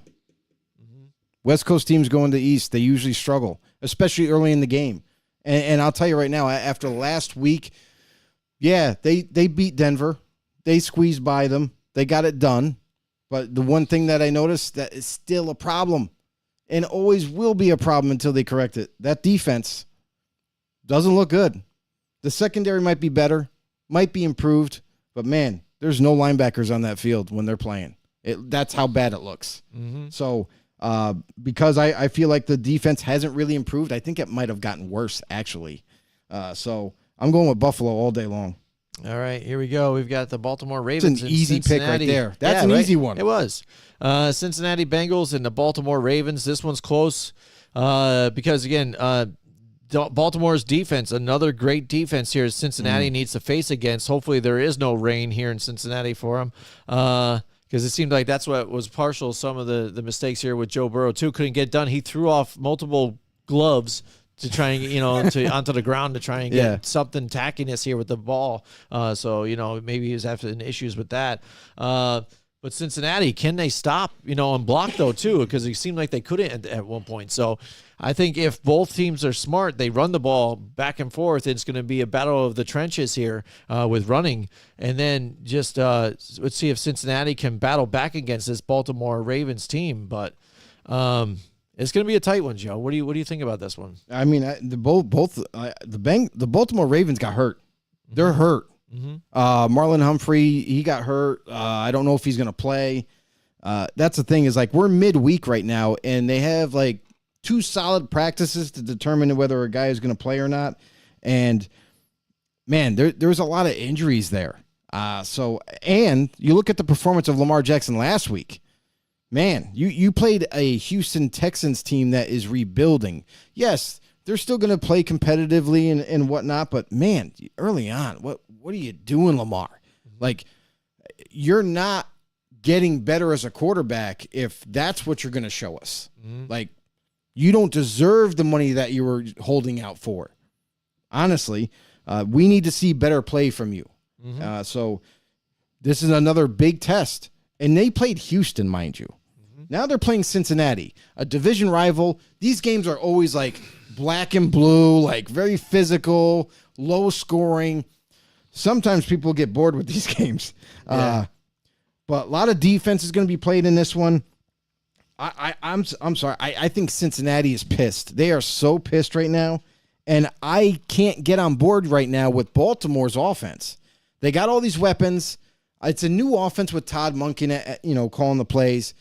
But, man, with the performance that Lamar showed us, man, I just don't have a lot of trust there. Not to mention with the injuries there. I'm going to go Cincinnati in a rebound game here. All right. Bengals going to win. Yeah, I'm going to agree with you here, too. Joe Burrow gets the haircut, too, and trying to change things up. Maybe that'll help him do better here. Again, I think part of the rain was a factor, tough defense, so real they quick, could maybe get it right here at home. We talked about injuries against the Ravens. So Mark Andrews, he's limited, which is a good sign. Midweek and you're limited, that most likely he's going to be playing. Left tackle Ronnie Stanley did not practice today.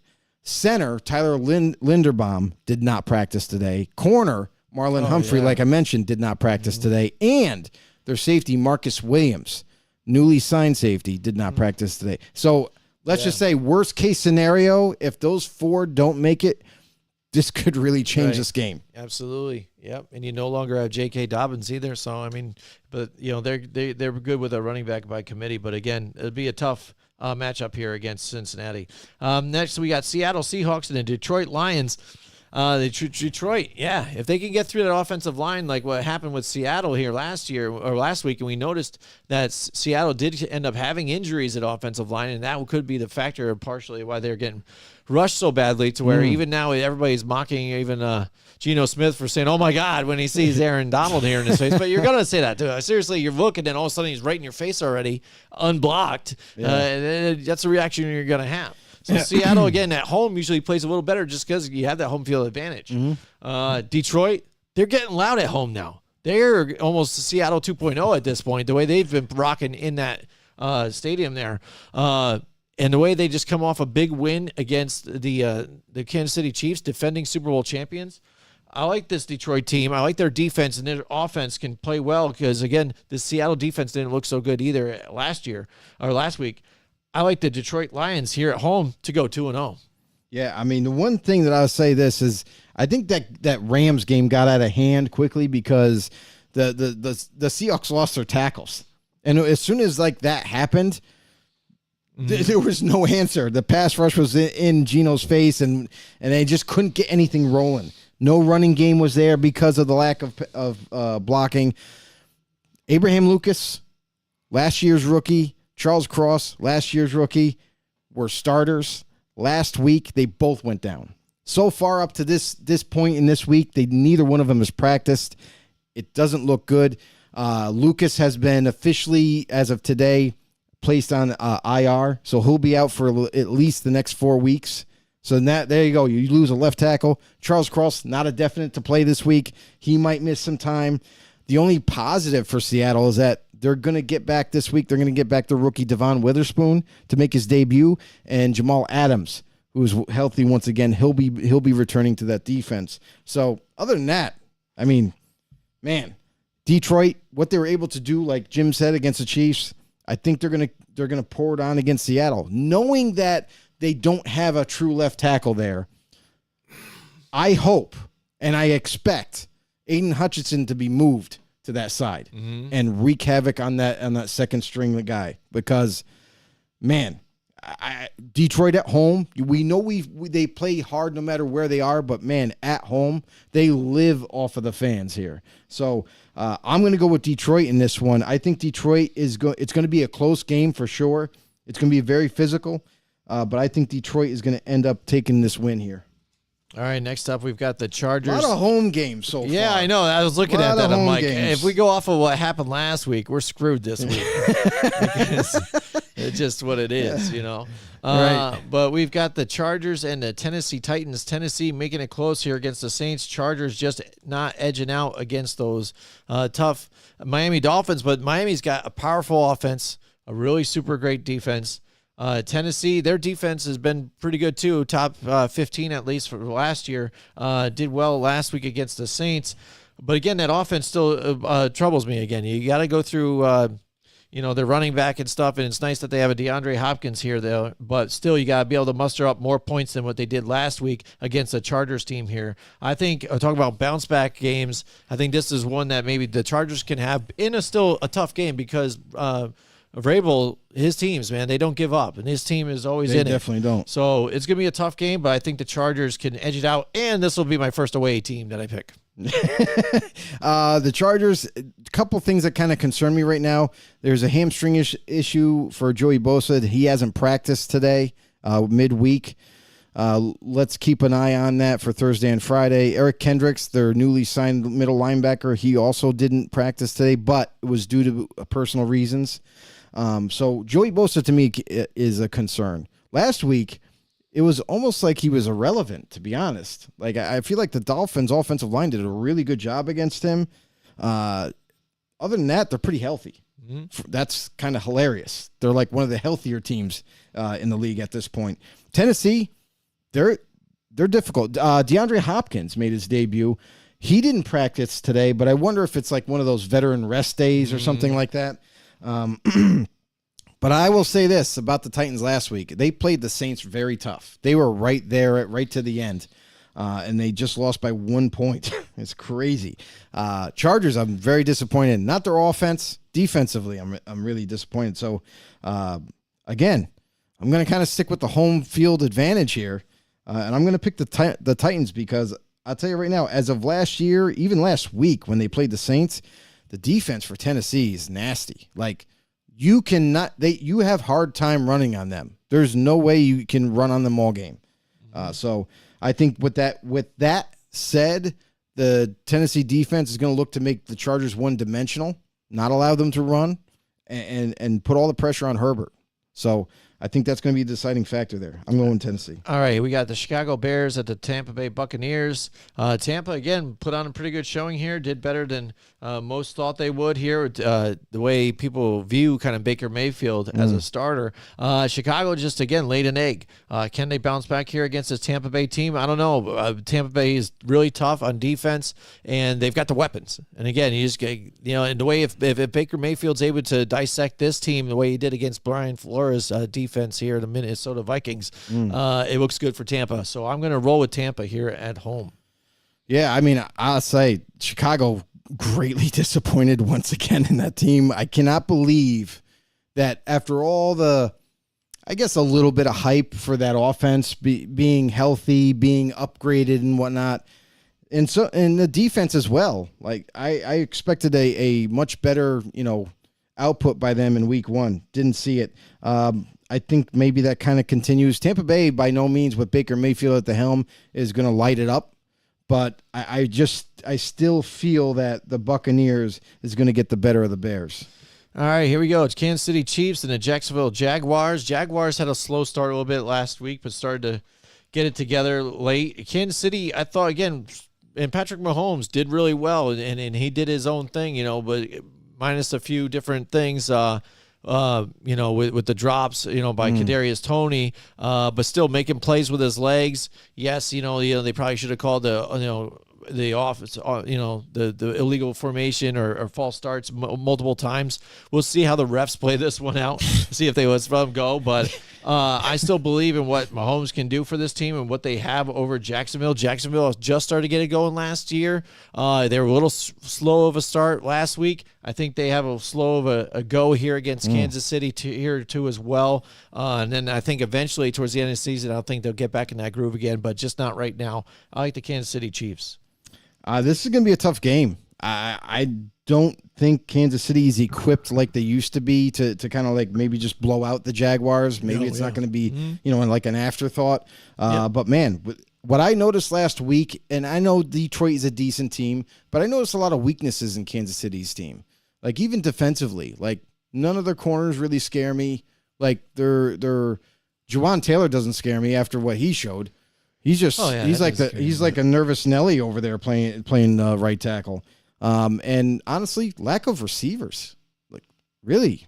So, I mean, I don't know what to expect from Kansas City anymore. I think obviously with the return of Travis Kelce, most likely he's limited right now, most likely going to be a full go, so he'll look to return and make a big splash there. Jacksonville, again, still kind of a fairly young team. They made a few splash plays last week. Zay Jones made a tremendous catch in the end zone. I expect the Jaguars to kind of hang in there all the way. I really do. But I think that maybe Kansas City might just barely do enough to get the win. All right, the Indianapolis Colts and the Houston Texans. Here we go, Joe. Two young roll the dice quarterbacks right here going at it, but Richardson looked really good early on here too. Again, Colts got out there with a lead and was doing well, and then it kind of went away from them. And they came back down to earth here. But Houston kept it close early on and then just couldn't get it done against the Baltimore Ravens and Lamar Jackson. So these two teams get to face off against each other. But, I mean, they're tough because Houston's building. Indianapolis had something, but it depends on how sold you are with their quarterback. This is going to be a tough matchup here in Houston, too, because they always play really tough at home. Yeah, and Houston is, no stranger to injuries in week one. Jimmy Ward didn't practice this week. So, and the same thing for their other safety. Jalen Petrie left with a bruised lung. Don't know if he's going to even be able to come that soon back to the lineup. Other than that, you look at Laremy Tunsil, who's been a pretty good tackle for them. He didn't practice this week. I just kind of don't know what to expect as we get towards the end of the week in terms of health-wise. So I think I'm kind of going to go I think I'm going to go with the Colts this week. All right. I think it's going to be a battle of the rookies here.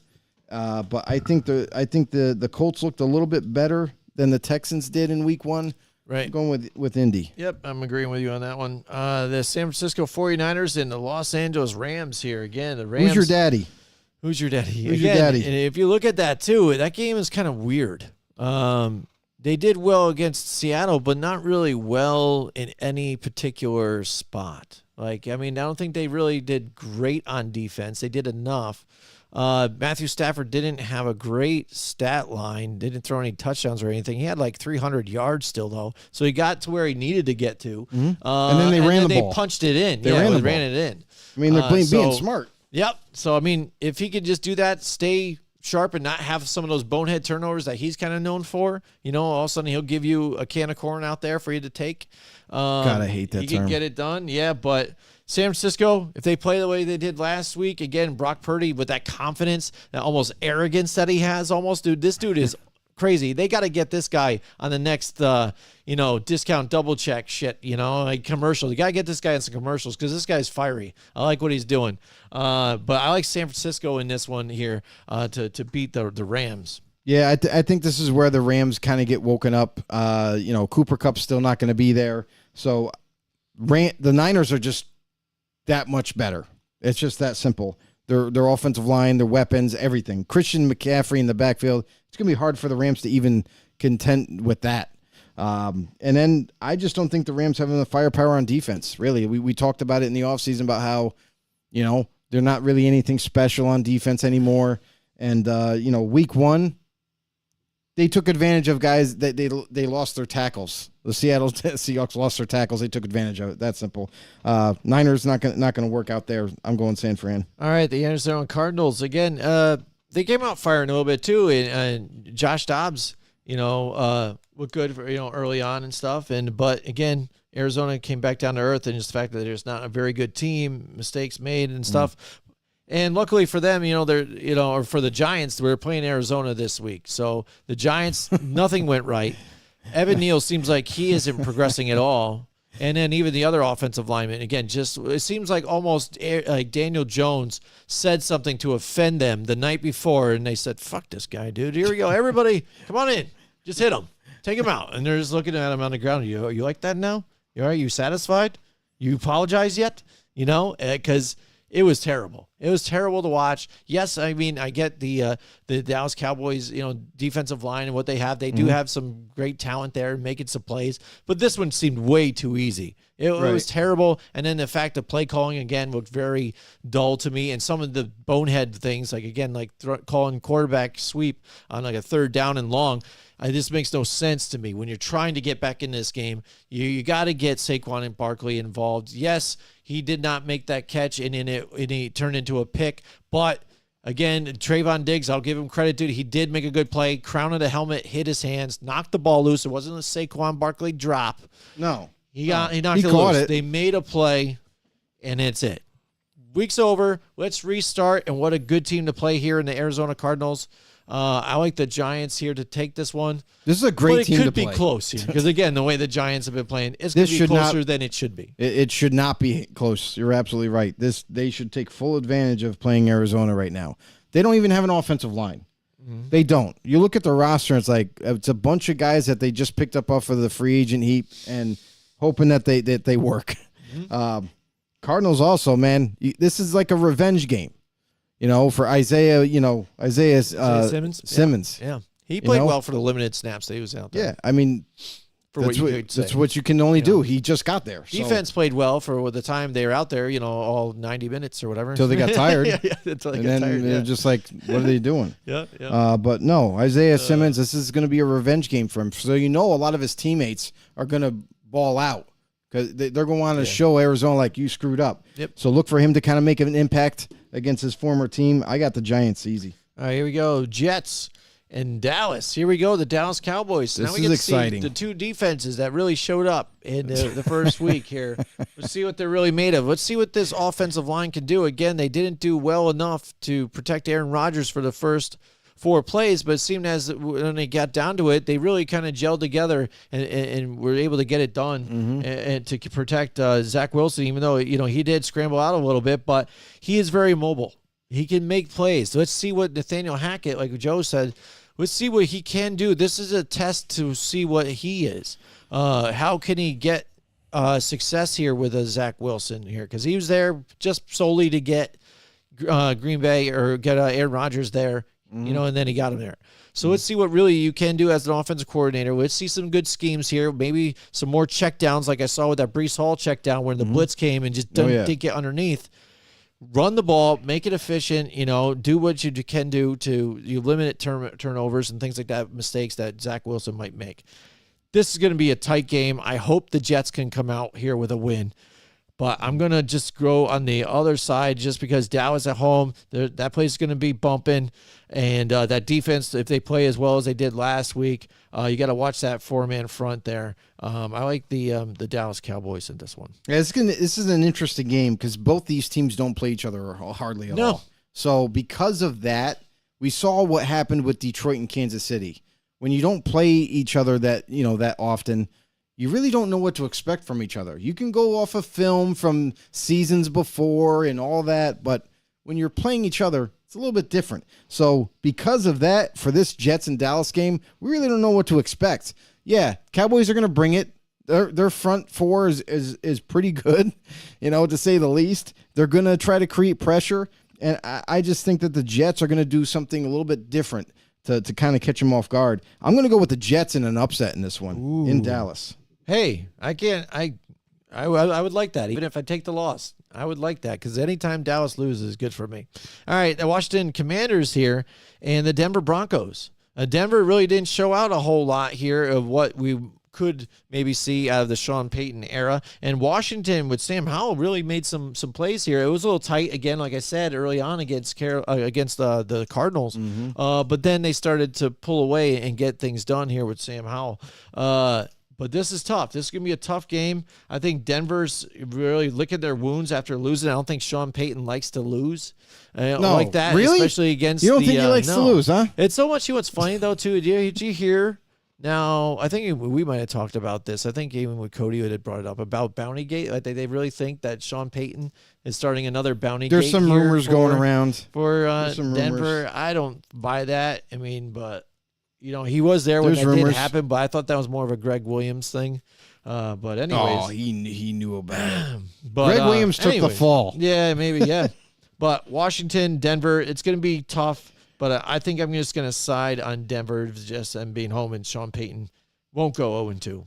I mean, here's the thing. I love the fact that Washington came out in week 1 and they got it done. They got their first W the first week. That's pretty cool.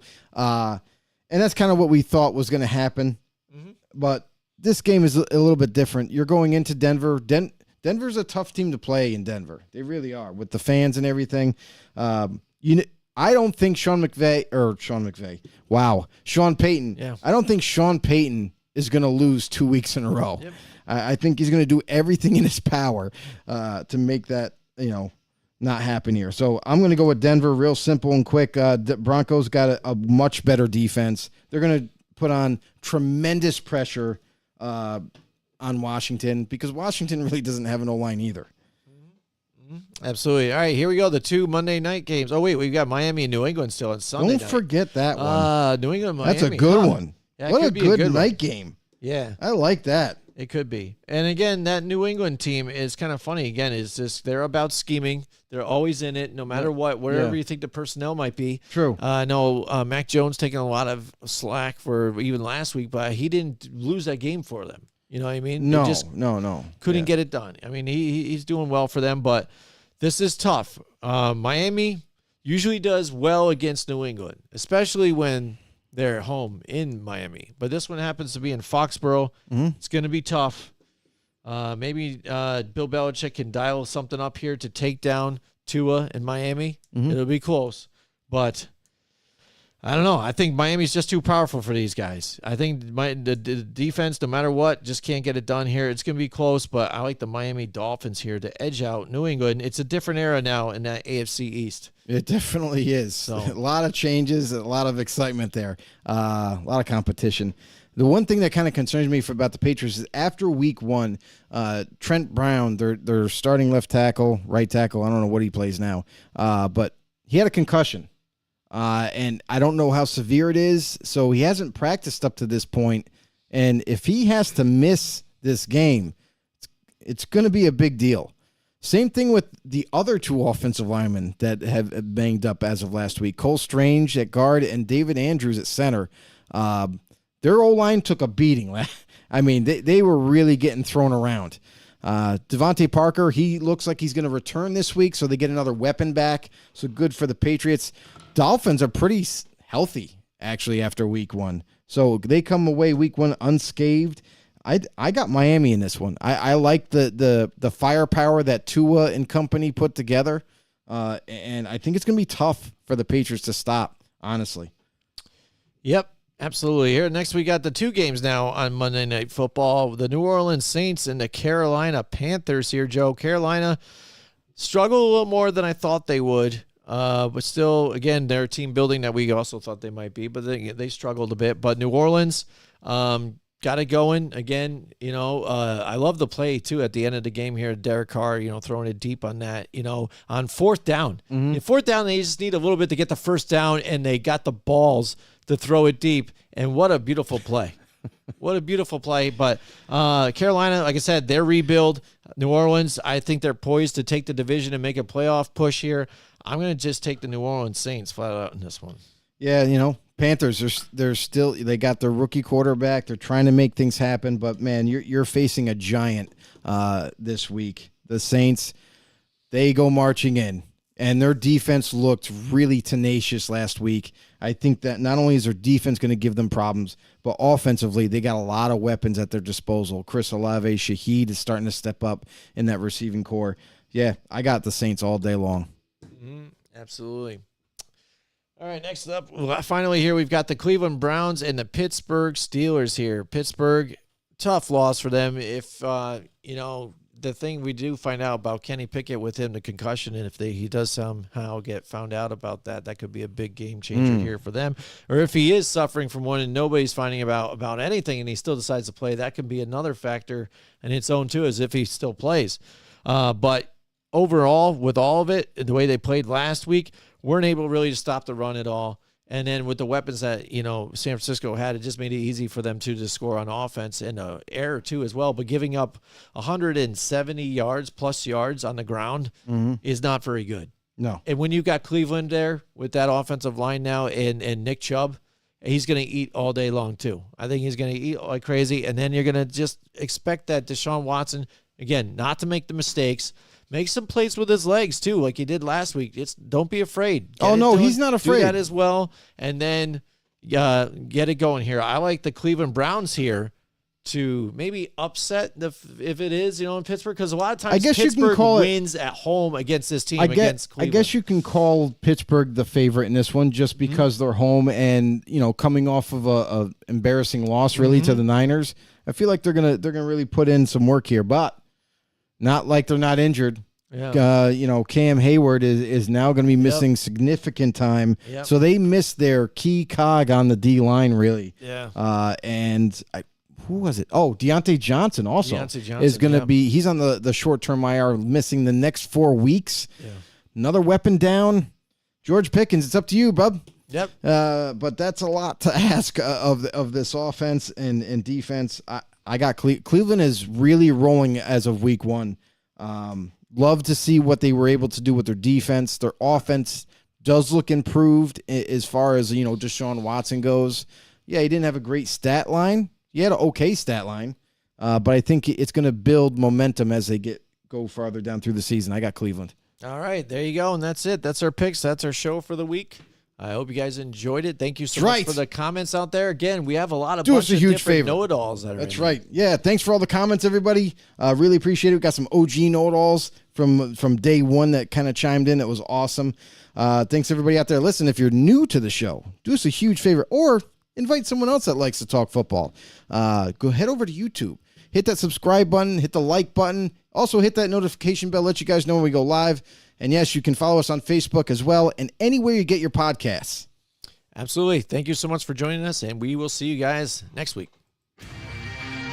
Join us next week from 8 till 10 Wednesday night for more Football on the Know with Jim and Joe.